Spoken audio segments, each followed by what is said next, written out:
Welcome to the Digital Insurance Agent Podcast. We're so glad you've joined us today. And with me is Todd Schuchart with Razor Ridge. And we are going to talk about flipping the script on lead generation today. Todd, thanks for joining me. Hey, thanks for having me, Carl. I love to be here. All right. Well, start off, give us a little bit about who you are, a little bit about Razor Ridge, and then we're going to talk about this idea of turning lead generation not into an expense, but into an actual revenue stream. Yeah, it's exciting stuff. So let's see. So I started my career in the early, like 91, and I've been in sales and sales management, building and rebuilding sales teams the majority of my career. Got into digital space in '07 on the HGTV interactive team. I sold vapor, so nothing existed that I was selling, which was kind of fun. Did that I was with that group about 10 years before I went out on my own. And that's kind of was the beginnings, unbeknownst to me at the time, it was the beginnings of the Razor adventure. And Fantastic. yeah. So we've been about 5 years now and change servicing just life insurance specifically. Okay, perfect. Yeah. So what led you to life insurance? So that's kind of an interesting jump from HGTV Yeah. to life insurance. How'd you get there? Yeah. Accidentally. Okay. It's funny. As a marketer, we always look for where's the opportunity for our services, right? And we all know you don't have anyone to sell life insurance to. You don't sell life insurance. You suntan. I don't know what you do, but you're not selling anything. So we looked at, specifically at industries that needed a supply of leads, and life insurance was at an interesting transition when we got involved. The pandemic had changed folks from the old, archaic kneecap to kneecap banging doors and all that kind of fun stuff into what we've been doing for a really long time, which was kind of exciting for me. So we started doing lead gen with a group that was interesting to say the least. But it was great. They got us involved. They also told me at the time that if I got licensed, I could have a piece of the deal. And I was like, well, that sounds cool. So I got my license and then realized what a piece of the deal meant, and we moved on because I have a hard time with. I'm a sales guy first, and I've grinded the phones, 300 dials a day, 6, 7 days a week for years in the early days. Right, my first lead list was a phone book. Hmm. Literally the worst experience ever. Right, so I didn't want to get into scalping more money from the agent if I didn't have to. So we built, we kind of went on our own. We ended up with an IMO doing some work with those folks, and that's kind of how we got in here. And what we've learned along the way is it's an industry that is ripe for innovation. Right, there's nothing. It's a wide open landscape right now. I think that everybody's found their footing as far as, hey, we sell remote multi-state. Cool. We can do this from home in our slippers, even better. But the challenge now is how do we do it efficiently? And how do we convert it's there's this disconnect of this is a digital lead versus this is a snail mail lead or an old school direct mail lead. The difference isn't, I always equate the frustration and learning curve from the outside perspective. You kind of giggle a little because it's like, it's not that there's still people like in between on the other side of that computer. It's a sandwich, right? There's a person here and there's a person there. But because we put a computer in the middle, all hell breaks loose and we forget that there's people involved and we go sideways and forget how to talk and communicate and do those things. So a lot of it has been kind of bringing it back down to earth and talking about training and all the kind of pieces, and then for our perspective doing everything we can to help agents convert our leads. That makes Hmm. sense. That makes perfect sense. So, one of the things that came out of our initial conversation, we were putting this together, you kind of told me where you were heading, and of course, the marketing geek in me went, "Oh, I get that," so Yeah, yeah. so this is fun, and even your background, my background was in financial services, and I was in the brokerage side of things, and so smiling and dialing for dollars were, that's just part of the gig. And so it's exciting where you're taking things. And so I want you to kind of talk through that because you're right. The industry's kind of shifted, Hmm. multi-state. I sit at home in my t-shirt and shorts, and if I got to talk to somebody on Zoom, then I'll put on a shirt with a collar, maybe. Um, and so, what's kind of the iteration that you see, and then let's get into kind of the solution that you're bringing to bear here, because again, the thing that I'm seeing, and you can probably speak to this, is the model of be at home multi-state is great, but there's still a lot of money that has to be shelled out for that lead gen. Hmm. And I love where you're going to take us in this conversation of flipping the script, turning that into a profit center. Hmm. And so let's kind of talk through that. What have you seen with this migration, and what have been kind of the pain points for the agents that you've been working with? So let's take it to the innovation piece first. So we see innovation happening. I see innovation happening in this space. IMO carrier down. So it's pushing down to the street. The problem is most of the people doing those things haven't been in the street in a very long time, right? So although it's great that we're getting instant issue, instant decision products, we're getting digitalized sales and application submissions and underwriting, love it. But we've abandoned the agent. There's no real innovation from the agent's chair moving forward. So we've got all this pushing down and nothing meeting it. So the first conversations that we started to uncover and realize is that if you don't have a synchronized close system, meaning your lead gen, your CRM, and your tracking pixels, meaning the data back to the ad platforms where we're getting the leads, if you don't have a synchronicity there, then you're always going to be chasing the wrong number, and the wrong number is cost per lead, right? It's like, oh, I want a $6 lead. I don't want to buy a $50 lead. Nobody wants to buy a $50 lead.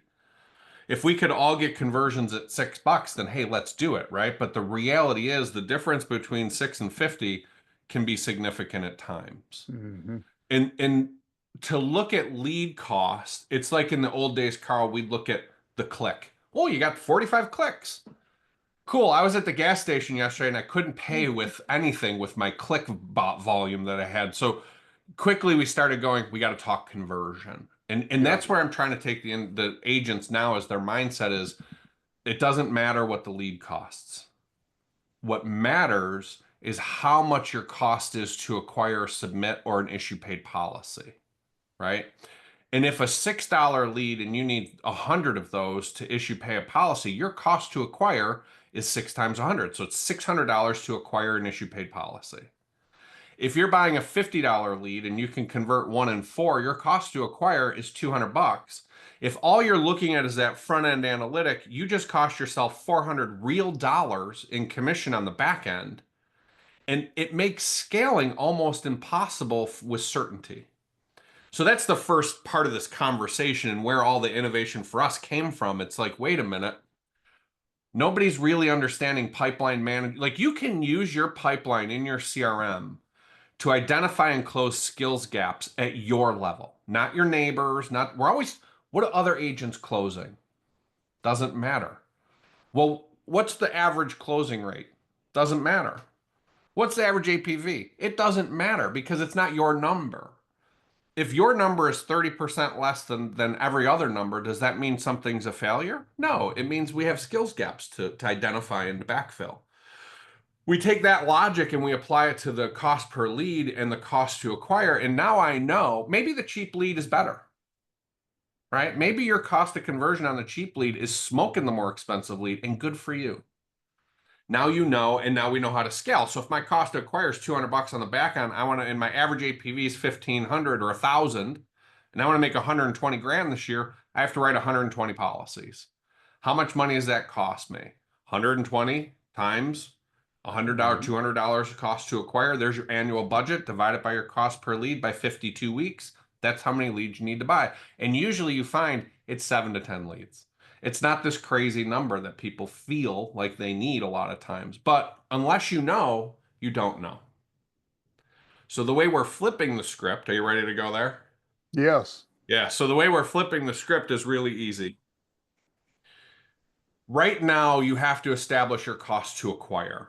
There's two programs we're releasing. It's the two biggest cost centers that an agent has. It's the cost to recruit if you're a builder, and it's your cost of leads, right? So the first thing we want to do is we're actually rolling this out next on March 4 is the recruiting piece.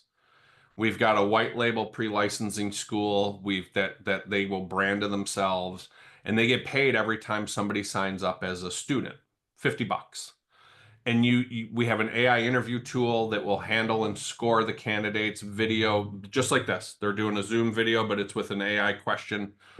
It gives them a score. We're allowed to automate that process. And in turn, what we're doing is instead of spending $3,000 or $4,000 a month to recruit, you're going to make $3,000 or $4,000 a month to recruit. So we can say goodbye to an expense and hello to a profit center, which it's never been before. The beauty to that, now the problem and the beauty and the problem. So the beauty is now you're making money on something that used to cost you. So what is your marketing budget for recruiting now? Infinite, right? Hmm. How many people do you want to, how much money do you want to make in your recruiting efforts? Now you just reverse that back. Okay, cool. I'm going to put 300 people through licensing this month. And now you can see as that grows. But the problem is just like in life insurance itself, it's a one-time commission, right? You're done. Now, how do we turn that into reoccurring revenue and turn that into a lead program? So what we've got is we've got a deal with a pet insurance company. And what we're proposing to do, and we're in beta right now running the ads and selling policies without any agent interaction. And the way the program's going to work is you take the money you made off of recruiting, you reinvest it into ads to sell pet insurance. The pet insurance policy, and it's not pet insurance, pet care. It's $25 a month, covers every pet in the household. It's a really great program compared to what's out there. And then the agent is now getting a 40% commission on that. So they're getting paid reoccurring for the life of the policy. So it's $10 a month every month as long as the policy is in place. So instead of paying for a lead is now paying me first. Now I go and I have my call with you. So Carl, you just signed up. I'm going to call and introduce myself. I'm going to welcome you to the pet program. And I've got a whole scripting and training piece that we built so that you now can start to reposition into a life insurance sale. Because what we find is the average to insure a dog is $1,500. If you could, ours is $300 a year, includes every dog and cat in the house, and you add a $1,200 small life insurance policy on the tail of that thing, they've now got their animals and themselves covered. It's a different spin. So the story is now, if it takes you 10, this is the part that makes me laugh. So if it takes you 10 pet policies to convert one customer, cross sell one life policy, you just got paid to sell that life insurance policy $1,200 for the year or $100 for the month. The worse your conversion numbers are, the more you get paid to convert. It's the polar opposite to the worse your closing rates are everywhere else, the higher your cost to acquire is. This is completely different. So if it takes me 1 in 50, who cares? I just got paid $500 or $6,000 a year to sell a life policy to that client. And the story goes, if it's $50 to create a lead in 5 months, that lead has paid you back and is now a revenue source. Versus if you buy a $50 lead today and they ghost you 6 months from now, what is that lead worth? It's toilet Hmm. paper, That's right. right? If you're lucky. So that's kind of the program and where we're heading. And I think that, when we look at innovation and opportunity, there's a way to piece these two things together where we can take a single comp or a single payout of the recruiting. We can turn, even if you're not going to cross sell them, it still allows you to take that single lump sum, reinvest it into ads to drive an e-commerce play that we manage for you. You get the commission on the pet play and it pays as long as the policy's there. So you're turning one-time commissions into reoccurring revenue. You get to 1,000 people that are in your pet portfolio, you're waking up to 120K, whether you do something or don't do something today. It just changes the way we're doing it. And the reason is it breaks my heart when I see someone trying to buy $60 worth of leads and their credit card bombs. Hmm. Because I've been there. I know what it's like to be like, you know what? I can invest $60 in leads this week or I can feed my kids. Yeah. Who's going to win? The kids are. Hmm. And now we've got them to spend themselves out of the business. So my proposal to everybody listening is even if you only had 100 pet plans, or even if you covered your lead expenses, or you covered your car payment, or the grocery bill, or that seems to keep going up exponentially right now, or the mortgage, what would that do as far as freeing up your ability to really focus and grow your life business? It's a whole different, I mean, you're coming at it from a position of strength versus, risk and weakness, if that makes sense. Yeah, makes perfect sense. What I loved about this, Todd, and here's where you and I can geek out on the marketing side for a second.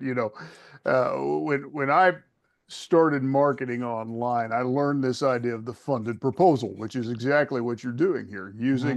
using an ancillary product to fund your marketing budget. Hmm. And what I found in my own experience is it didn't matter if the person ever did business with me on the final product because I can monetize through the funnel. And just what you said, you can wake up with $120,000 recurring annual income off of these pet insurance policies, even if the person never bought the life insurance policy in the end. Now, that's always your objective, Right. but that's the beautiful thing is you're funding your ad budget, whether or not you sell the life insurance policy on the back end. And so you've created a new profit center. You have funded your ad budget. And every life insurance policy that you're closing is just icing on the cake.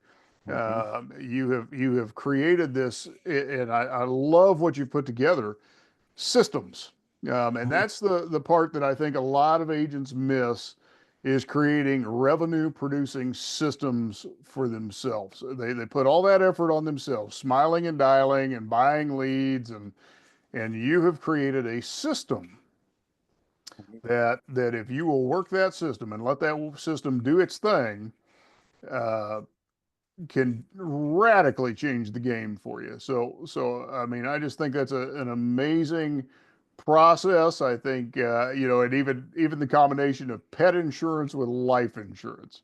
Because the person who's willing to insure their pet, you already know something about that individual. They've already disclosed a little bit about the way they think, the things that are important to them, and give 100%. you great talking points because you certainly don't want to leave Fluffy high and dry Right. without some funds to take care of.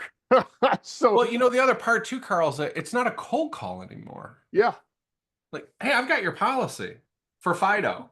that's right. I just want to make sure you got everything you need, and let's chat for a quick second. And we got a whole scripting piece put together. You ask 3 or 4 questions. You either have one or you don't. If there's an opportunity, you move forward. If you don't, guess what? It doesn't matter. You're getting paid. You have a client anyways. Yeah. You don't get that with any other lead program in existence, is that I know of today, right now, that exists. So we'll see who comes out after us. But Yeah, absolutely. Oh, so this is phenomenal. So let's kind of talk through a couple of questions that somebody might have. And so a person that is this is kind of a mind blowing concept for them. mhm, Uh, so you've got this funded proposal. You're being introduced. The pet insurance is being introduced. Now you're tying that into life insurance. So how does the lead flow process really work? I mean, how does the lead flow come into the agent through the CRM? And I like something you brought up, so I kind of want to dial back into this in my question. You brought up the fact that we've got to keep sending data back into that ad source as well, especially in today's world. The platforms need that data to stay really tight in their dialed in focus, or the lead quality just goes down the toilet. mhm. So if you could kind of delve into that for a moment as well. How do the leads come in? Are you supplying the CRM? Does the agent have their own CRM that you tie into? That's my first question. And the second question, let's talk about that communication loop a little bit. Sure. How does that data feed back into the ad platform? And if you could expound on that a little bit as well. So the first answer is this is an affiliate driven program. So we will manage the program for you. So we'll run the ads. You put your ad budget up. We will be charging a fee for that. It's like 247 bucks a month to manage the piece. But you get the landing page, right, which is all about the conversion pieces. Um, in the back end of the CRM or part of the affiliate program, you'll see your clients. We're going to send you email notifications to let you know, hey, Carl just signed up. Reach out, introduce yourself. You're their new pet care person, right? Here's your script, that kind of thing. That's e-com hands off. Agents aren't going to know who clicked that page until they paid. So they don't hit the agent's radar until the agent is now got a client in front of them, right? And then the data feed, the beauty to the mass of this. So the market, there's 89 million US households with pets in them. 3% of that market, due to cost, has pet insurance, which means 97% of that market's like 86 million homes wide open. It's a third of the country, wide open. So the market is vast, right? There's more than enough, at least for the next handful of years, right? To before we start tripping over each other. But this is the evolution of everybody participating together because what we've done is we've built a master pixel. So as everybody is doing better, everybody does better. So, and here's what I mean. If those that don't know what a pixel is, it's a small tracking code that we put on a website strategically. So in this case, we would put it on the thank you page. The only way that Carl gets to a thank you page is by transaction. So he's already become a customer. Now he sees the thank you page. We now pick him up with this tracking code, and we can send that data back to the platforms and say, hey, we want people that look more like Carl because Carl actually cares about his pet enough to spend $25 a month to get them covered. And that just as we do more, the data gets richer, and the amount it costs us to convert drops, right? So it keeps going down. Versus if you aren't telling the platforms what you need and you've got your eyes closed and you're just kind of throwing darts, it gets really expensive, right? I just broke a window. All kinds of things happen.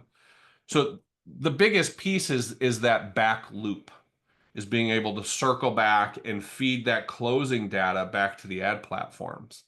That's a big piece. Now, you take that a step further. If you decide to use our CRM, which has some really great AI tools built in it for your core business, your life insurance business, we can then take your cross-sold pet data and reverse that back to the beginning of the pet sale to the platforms and say, hey, you know what? Carl's great. He signed up for the pet and we love that. So thank you. But we want to get more of Johnny. Because not only did Johnny cover his pet, but he also covered himself. So we can start to optimize for the ultimate end game, which is that secondary, that cross sell into a life policy. Whether it's life IULs or annuities doesn't really matter, but it's a life solution, right? So it's a cross sell or an upsell into something. And it allows us to feed that data back. So over time, what happens is the intent of the lead all the way through that cycle becomes stronger. So we have a higher propensity to be able to cross sell more of these the longer that we do this type of thing. Is that really what you're looking for? That's really what I'm looking for. I wanted our audience to understand why that data feedback is so important, that It's feedback everything. loop. Yeah, Yeah. it's everything. Tighten it up. Here's what Fantastic. happens. As we see it now, systems are right, they're disjointed. So if you're buying leads from 16 vendors and they're not getting the closing data back, you got a bad, it's not a best relationship in the digital space. What you really want is a lead vendor that you can feed your closing data to so that can get you in front of people that you, at your level, your skills level, have a higher propensity to close. If you don't have that opportunity to do it, then you are always going after the lowest cost per lead, which we already know is the worst analytic that you can use to try and grow and scale your business with any kind of certainty. So it's a big deal. That data point is everything. But Ab- it's also what oh, digital has been built on, right? yeah, absolutely. And then the other, obviously the other dirty little secret in buying leads is in many cases leads are resold multiple times over. And Yeah. so that's a question that you may get posed. So let's tackle that here. Are are Yeah. are these leads that are being resold, or are they because of the e-commerce play? It's not a lead to you until really they've made that e-commerce purchase. Is that correct?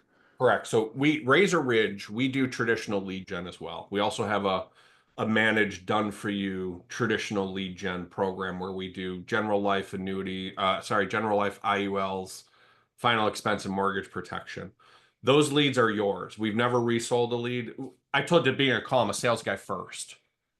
I refuse to work rehash. I refuse to rent a lead for a very small exclusive window when I know bulk of my conversions are 5 days on the other side of that window, right? I also know that I don't want to commoditize what I'm doing against you and six other people to see which one of us can make the least amount of money possible while trying to take care of the client at the same time. And clients are smart. They start to pin us against each other. And I think the worst thing that the lead gen space does, and it's lazy, is resell leads. I absolutely can't. We've never done it. I'll never do it. I can't tell you how many times I get people call me, closed a lead today I got 24 months ago.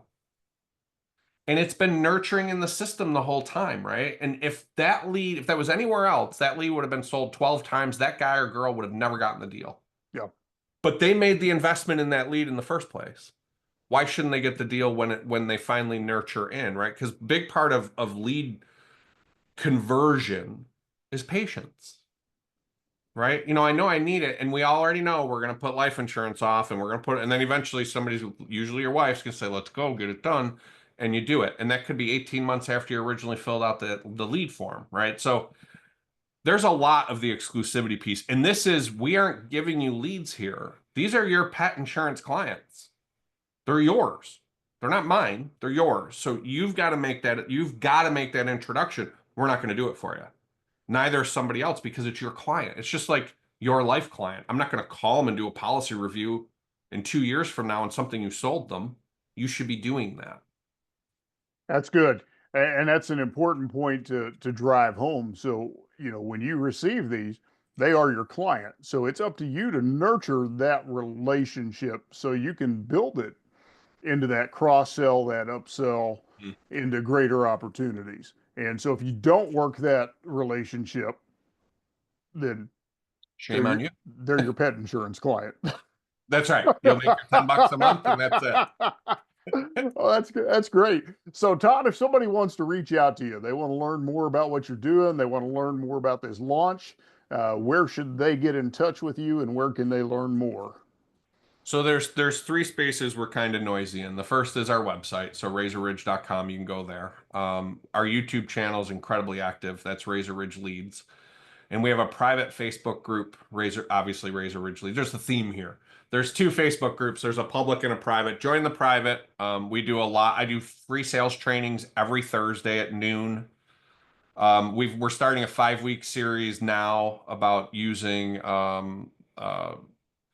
not manipulation, but manipulation ethically in your sales conversations. We just wrapped up like a 12-week conversational sales piece, finished on heuristic questioning. So it's they're free resources. You don't have to be a customer of Razor.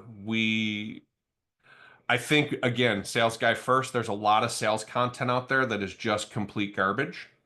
There's a lot of very expensive sales content out there that is equally just as smelly. So we try to do what we can to make it as accessible as possible. So come hang out with us. There's stuff everywhere. We'd love to have you. Fantastic. Well, thank you for appearing on the podcast today. And to our audience, we're so glad you've joined us on the Digital Insurance Agent. And it's been a pleasure having you. Thank you, sir. Appreciate it. You bet.